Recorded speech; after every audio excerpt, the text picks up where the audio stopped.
In today's lecture, we're going to cover motivation and introduction to operators in C.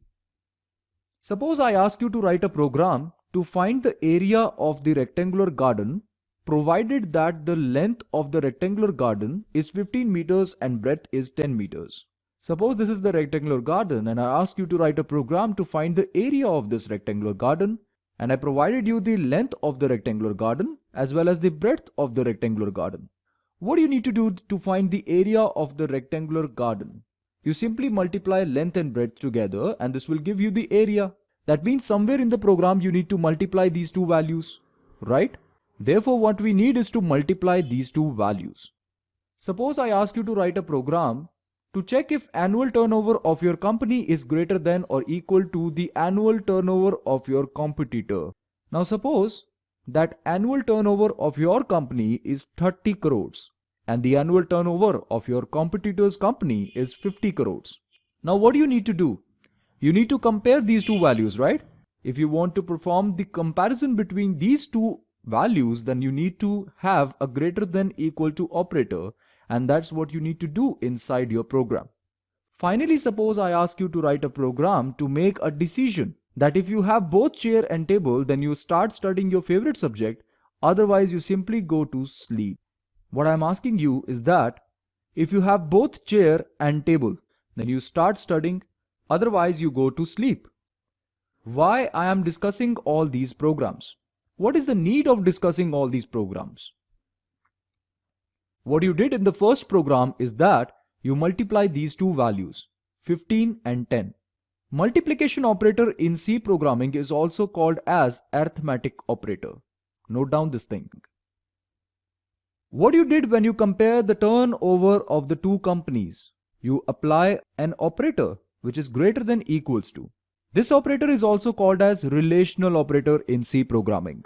Because this operator is used to find out the relation between two values, therefore this operator is also called as relational operator.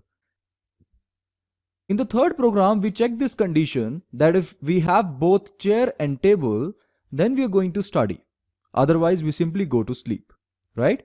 With the help of ampersand operator, we would be able to check if both conditions are satisfied, not only just a single one. If both conditions are satisfied, then we will go to study, otherwise we simply go to sleep. Now, why I'm discussing all these programs? Now, what is the need of discussing all these programs? Why we are studying operators? What is the need of studying operators? Motivation behind studying operators is that without operators, such calculations are impossible. If you want to perform division, if you want to perform multiplication, maybe you want to compare the two values, maybe you want to satisfy the conditions like this, then in that case you need operators. Without operators, no programming language is possible. Operators are the foundations of the programming languages, therefore they are required. C programming language also provides us different kinds of operators.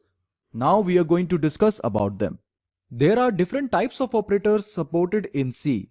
And the first category of operators are the arithmetic operators.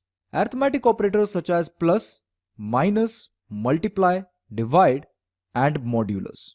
The second category of operators supported in C are increment and decrement operators. This one is called increment operator and this one is called decrement operator. We are going to have a lot of discussion about this topic later on.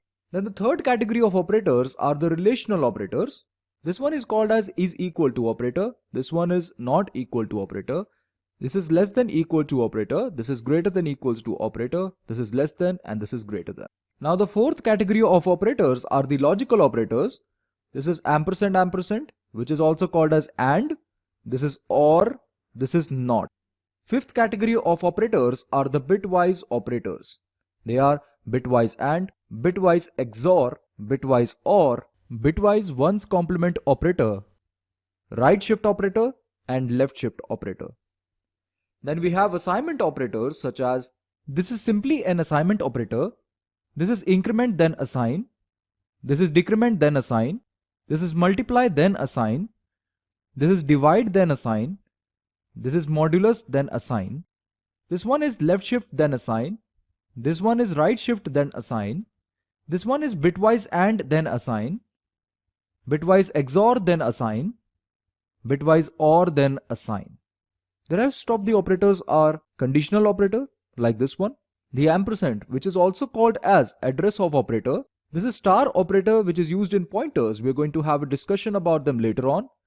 Size of operator, which we already studied, and the comma operator, which is very important to know. Okay friends, this is it for now. Thank you for watching this lecture.